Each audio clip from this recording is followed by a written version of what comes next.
আসসালামু আলাইকুম। ভোটার হালনাগাদ শুরু হচ্ছে আগামী 20শে জানুয়ারি থেকে। 20শে জানুয়ারি থেকে ভোটার হালনাগাদ শুরু হয়ে পরবর্তী ফেব্রুয়ারি মাসের 3 তারিখ পর্যন্ত এই ভোটার হালনাগাদ চলবে। এক্ষেত্রে এই ভোটার হালনাগাদে সবচেয়ে গুরুত্বপূর্ণ যে বিষয় সেটা হচ্ছে এখান থেকে তারা একটা ফর্ম নিয়ে আসবে এবং আপনাকে সঠিকভাবে যথাযথ সঠিক তথ্য দিয়ে এই ফর্মটা পূরণ করতে তাদেরকে সহযোগিতা করতে হবে। বলতে পারেন ভোটার তালিকা হালনাগাদের সবচেয়ে গুরুত্বপূর্ণ যে বিষয় সেই বিষয়টা নিয়ে আজকের এই ভিডিওতে আলোচনা করব। এখান থেকে আপনারা জানতে পারবেন আপনার ভোটার হালনাগাদে কী কী তথ্যের প্রয়োজন হবে, কীভাবে তারা এই ফর্মটা পূরণ করবে এবং যখন তারা এই ফর্মটা পূরণ করবে এই ফর্মে আপনার কী কী তথ্যের প্রয়োজন হবে সেই সকল তথ্য আপনি এখনই জমা করে কালেক্ট করে রাখবেন, যাতে তারা যখন আপনার ভোটার হালনাগাদের সময় এই ফর্মটা নিয়ে আসবে সাথে সাথে আপনি এই ফর্মটা তাদেরকে পূরণ করে দিতে পারেন, অথবা আপনার সকল ডকুমেন্ট সকল তথ্য আপনি সঠিকভাবে তাদের কাছে উপস্থাপন করতে পারেন। এক্ষেত্রে তোমাদেরকে প্রথমে জানিয়ে রাখি, এই ফর্মটা তোমাদের ডাউনলোড করার প্রয়োজন হবে না, অথবা এই ফর্মটা তোমার কাছে থাকার প্রয়োজন হবে না। এই ফর্মটা যারা বাড়ি বাড়ি ভোটার হালনাগাদের সময় আসবে তারা সাথে করে নিয়ে আসবে। এই ফর্মটা দেখানোর উদ্দেশ্য হচ্ছে এখান থেকে আপনাদেরকে কীভাবে এই ফর্মটা তারা ফিল আপ করবে, সম্পূর্ণ ফর্মটা ফিল আপ করে আপনাদেরকে সরাসরি দেখিয়ে দিব এবং আপনারা এখান থেকে খুব সহজে বুঝতে পারবেন তারা কীভাবে এই ফর্মটা ফিল আপ করবে এবং এখানে কী কী ডকুমেন্ট ফিল আপ করতে হবে। অবশ্যই সম্পূর্ণ ভিডিওটি শেষ পর্যন্ত দেখবেন এবং ভোটার তালিকা হালনাগাদের সকল আপডেট পাওয়ার জন্য চ্যানেলটি সাবস্ক্রাইব করে রাখবেন এবং যারা অলরেডি সাবস্ক্রাইব করেছেন তাদেরকে অসংখ্য ধন্যবাদ।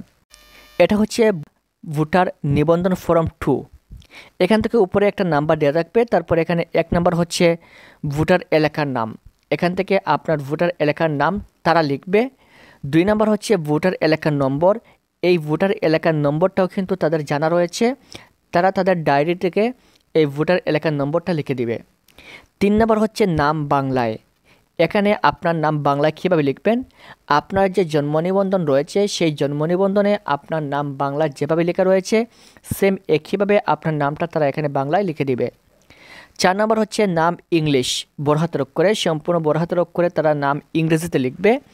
এখান থেকে আপনার যে জন্ম নিবন্ধন ডিজিটাল করা যেটা রয়েছে, যেটাতে ইংরেজি এবং বাংলা দুইটা করা রয়েছে ডিজিটাল জন্ম নিবন্ধন, সেই ডিজিটাল জন্ম নিবন্ধন থেকে আপনার নামটা ইংরেজিতে তারা লিখে দিবে।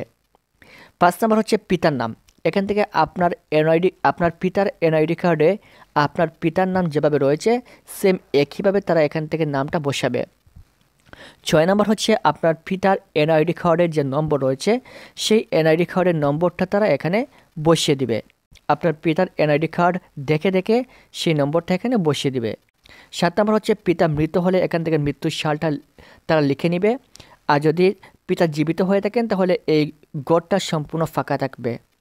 8 নম্বর হচ্ছে মায়ের নাম, এখান থেকে মায়ের নামটা মায়ের যে এনআইডি কার্ড রয়েছে মায়ের এনআইডি কার্ড দেখে দেখে তারা এখান থেকে নামটা বসিয়ে দিবে। 9 নম্বর হচ্ছে মায়ের এনআইডি কার্ডের যে নম্বর রয়েছে সেই এনআইডি কার্ডের নম্বরটা তারা এখান থেকে বসিয়ে দিবে। 11 নম্বর হচ্ছে স্বামী বা স্ত্রীর নাম, এখান থেকে যদি আপনি বিবাহিত হয়ে থাকেন স্বামী হয়ে থাকেন তাহলে আপনার স্ত্রীর নাম লিখবেন, যদি আপনি স্ত্রী হয়ে থাকেন তাহলে আপনার স্বামীর নামটা এখানে লিখে দিবেন। 12 নম্বর হচ্ছে যদি আপনি স্বামী হয়ে থাকেন তাহলে আপনার স্ত্রীর এনআইডি কার্ডের নম্বর, যদি স্ত্রী হয়ে থাকেন তাহলে আপনার স্বামীর এনআইডি কার্ডের নম্বরটা এখানে বসিয়ে দিবেন। 13 নম্বর হচ্ছে স্বামী যদি মৃত হয় অথবা স্ত্রী যদি মৃত হয় তাহলে সেখানে মৃত্যুর সালটা লিখে দিবেন, অথবা যদি জীবিত থাকেন তাহলে এখান থেকে ফিল আপ করার প্রয়োজন নেই। 14 নম্বর হচ্ছে 17 অঙ্কের জন্ম নিবন্ধন নম্বর, যে ব্যক্তি নতুন ভোটার হবে সেই ব্যক্তির জন্ম নিবন্ধনের যে 17টা ডিজিট রয়েছে সেই 17টা ডিজিট দিয়ে এই জন্ম নিবন্ধনের এই গড়গুলো ফিল আপ করতে হবে। আশা করি বুঝতে পেরেছেন।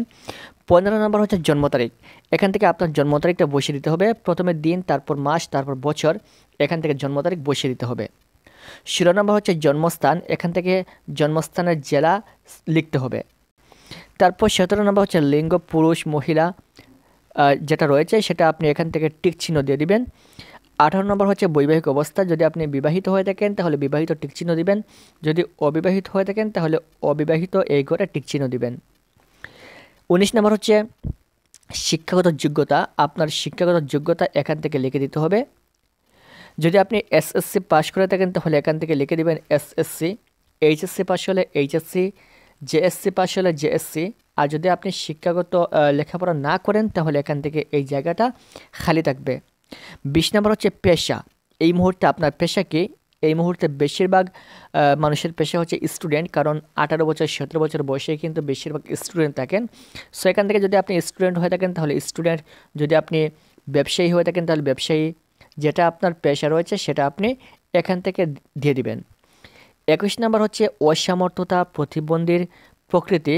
যদি এরকম কোনো কিছু থাকে, অথবা দৃষ্টি প্রতিবন্ধী, অথবা শারীরিক প্রতিবন্ধী, অথবা শ্রবণ প্রতিবন্ধী, অথবা বাক প্রতিবন্ধী, এরকম কোনো প্রবলেম থাকলে সেটা এখান থেকে টিক চিহ্ন দিয়ে দিতে হবে। 22 নম্বর হচ্ছে দৃশ্যমান শনাক্তকরণ চিহ্ন। যদি আপনার শরীরে কোনো দাগ থাকে অথবা চিহ্ন থাকে তাহলে সেটা কোন জায়গায় সেটা লিখে দিতে হবে। 23 নম্বর হচ্ছে রক্তের গ্রুপ। এখান থেকে আপনার রক্তের গ্রুপ কি?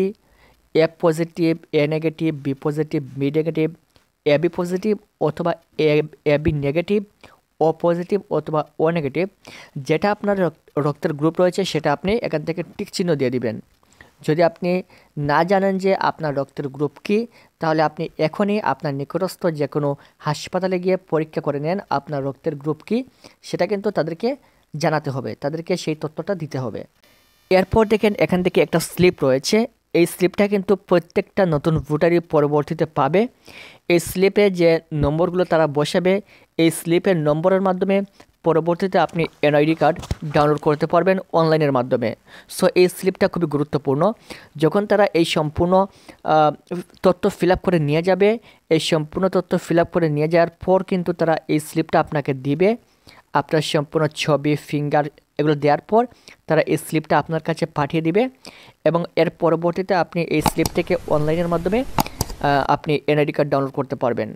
সো এখানে এই ফর্মের দুইটা অংশ রয়েছে। এই হচ্ছে উপরের প্রথম অংশ, এই হচ্ছে দ্বিতীয় অংশ। এই ফর্মের দুইটা অংশ, এই দুইটা অংশই কিন্তু ফিল আপ করতে হবে, দুইটা পৃষ্ঠা থাকবে। সো এখান থেকে আমরা দেখি এই অংশটা কীভাবে ফিল আপ করতে হবে এবং এখানে কী কী তথ্য দিতে হবে। 24 নম্বর হচ্ছে বর্তমান ঠিকানা। এখান থেকে আপনার যে বর্তমান ঠিকানা সেটা দিতে হবে এবং এরপর স্থায়ী ঠিকানা দিতে হবে। আপনি এই মুহূর্তে যেই জায়গায় রয়েছেন সেই জায়গার ঠিকানা আপনি দিবেন, এবং স্থায়ী ঠিকানা বলতে আপনি আপনার মেইন যে বাসা, মেইন যে বাড়ি, সেই ঠিকানাটা আপনি দিবেন। সাপোজ মনে করেন আপনি এই মুহূর্তে একটা জায়গায় আপনি চাকরি করতেছেন, সেই জায়গার ঠিকানা আপনি দিবেন বর্তমান ঠিকানা, এবং আপনার যে মেইন বাসা যেখানে রয়েছে সেই জায়গাটা দিবেন আপনার স্থায়ী ঠিকানা। অনেকে রয়েছে বাসা ভাড়া দিয়ে থাকে, সেই জায়গার ঠিকানা দিবে বর্তমান ঠিকানা, এবং আপনার মেইন যে বাসা সেটা দিবেন স্থায়ী ঠিকানা। সো এখান থেকে আমরা একটু দিয়ে দিই। প্রথমে রয়েছে বর্তমান ঠিকানায় রয়েছে বিভাগ। এখান থেকে আপনার বিভাগটা দিয়ে দিবেন, তারপর জেলা দিয়ে দিবেন, তারপর উপজেলা অথবা থানার নাম দিয়ে দিবেন। এরপর হচ্ছে এখান থেকে যদি আপনি সিটি কর্পোরেশন, পৌরসভা অথবা ইউনিয়ন যেটাতে আপনি বাস করেন সেখান থেকে এই জায়গাটা লিখে দিবেন। তারপর হচ্ছে এখান থেকে ওয়ার্ড নাম্বার, এখান থেকে আপনার ওয়ার্ড নাম্বার কী সেটা আপনাকে লিখে দিতে হবে। তারপর হচ্ছে মৌজা, এখান থেকে আপনার মৌজা অথবা গ্রাম যেটা আমরা বলি সেটা এখান থেকে লিখে দিতে হবে। তারপর এখানে হচ্ছে রাস্তার নাম ও নম্বর, এখান থেকে আপনার রাস্তার নাম এবং নম্বর লিখে দিবেন, অথবা আপনার যে বড় বাজার রয়েছে সেই বাজারের পাশে যে রোডটা গিয়েছে সেই বাজারের নামটা লিখে দিলেই হয়ে যাবে। তারপর হচ্ছে বাসার হোল্ডিং নাম্বার, এখান থেকে প্রত্যেক বাড়ির কিন্তু বাসার হোল্ডিং নাম্বার রয়েছে, সেই হোল্ডিং নাম্বারটা আপনারা একটু খুঁজে বের করবেন এবং এখান থেকে হোল্ডিং নাম্বারটা বসিয়ে দিবেন। তারপর হচ্ছে ডাকঘর, এখান থেকে আপনার যে ডাকঘর রয়েছে সেই ডাকঘরের নামটা লিখে দিবেন, এবং ডান পাশে রয়েছে পোস্ট কোড, এখান থেকে আপনার ডাকঘরের যে পোস্ট কোড রয়েছে সেই পোস্ট কোডটা আপনি এখান থেকে লিখে দিবেন। আশা করি বুঝতে পেরেছেন। যদি আপনারা ডাকঘরের পোস্ট কোড না জানেন তাহলে আপনার পিতা অথবা মাতা অথবা আপনার নিকটাত্মীয় যে কোনো ব্যক্তির যে এনআইডি কার্ড রয়েছে সেই এনআইডি কার্ডের অপর পৃষ্ঠায় কিন্তু আপনারা দেখতে পারবেন এখানে পোস্ট অফিসের কোড নাম্বার দেওয়া রয়েছে, এবং সেই কোড নাম্বারটা এখানে বসিয়ে দিবেন। এরপর হচ্ছে RMO, এখান থেকে পল্লী, পৌরসভা, শহর অথবা অন্যান্য এলাকা অথবা সিটি কর্পোরেশন, আপনি কোন এলাকায় বাস করেন সেখান থেকে টিক চিহ্ন দিয়ে দিবেন। যদি আপনি পল্লী এলাকায় বাস করেন তাহলে এখানে টিক চিহ্ন দিবেন, যদি আপনি শহরের এলাকায় বাস করেন তাহলে এখান থেকে শহরের টিক চিহ্ন দিবেন। 26 নম্বর হচ্ছে টিন, এখান থেকে টিন সার্টিফিকেট একটা রয়েছে, এটা যদি আপনার থাকে তাহলে এখান থেকে দিয়ে দিবেন, আর যদি আপনার টিন সার্টিফিকেট না থাকে তাহলে এখান থেকে এই জায়গাটা খালি থাকবে। সো এখান থেকে কিন্তু বেশিরভাগ মানুষের টিন সার্টিফিকেট রয়েছে, অনেকে অনলাইনে টিন সার্টিফিকেট তৈরি করে ফেলে। সো এখান থেকে যদি আপনার টিন সার্টিফিকেট থাকে তাহলে সেটার নাম্বারটা দিয়ে দিবেন, আর যদি টিন সার্টিফিকেট না থাকে তাহলে এখান থেকে এই জায়গাটা খালি থাকবে। 27 নম্বর হচ্ছে ড্রাইভিং লাইসেন্স, যদি আপনার থাকে তাহলে সেটা দিয়ে দিবেন, না থাকলে সমস্যা নেই। 28 নম্বর হচ্ছে পাসপোর্টের নম্বর, যদি আপনার পাসপোর্ট থাকে তাহলে এখান থেকে নম্বরটা দিয়ে দিবেন, না থাকলে নো প্রবলেম।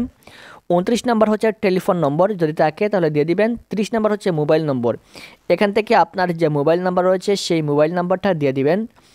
31 নম্বর হচ্ছে ধর্ম, এখান থেকে আপনার ধর্মটা দিয়ে দিবেন, ইসলাম হলে ইসলাম, হিন্দু হলে হিন্দু, বৌদ্ধ, খ্রিস্টান যেটা রয়েছে সেখান থেকে আপনি টিক চিহ্ন দিয়ে দিবেন। 32 নম্বর হচ্ছে বাদ পড়া ভোটারদের ক্ষেত্রে, এগুলো আপনাদের কোনো প্রয়োজন নেই। যদি কোনো ভোটার ইতিমধ্যে বাদ পড়ে যায় অথবা তার এনআইডি কার্ড কেটে ফেলে অথবা আগে ভোটার ছিল কিন্তু এই মুহূর্তে তার এনআইডি কার্ড বাতিল করে দেওয়া হয়েছে, তাহলে তাদের জন্য এই সকল তথ্যের প্রয়োজন হবে। তাছাড়া আপনাদের এই মুহূর্তে এই সকল তথ্যের প্রয়োজন নেই। আশা করি বুঝতে পেরেছেন। এই মুহূর্তে আপনাদেরকে যে সকল তথ্যের কথা বলেছি এই সকল সম্পূর্ণ তথ্যের প্রয়োজন হবে আপনি নতুন ভোটার হওয়ার জন্য। আশা করি বুঝতে পেরেছেন।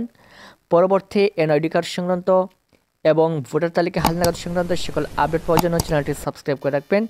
ভিডিওটি সম্পূর্ণ দেখার জন্য অসংখ্য ধন্যবাদ।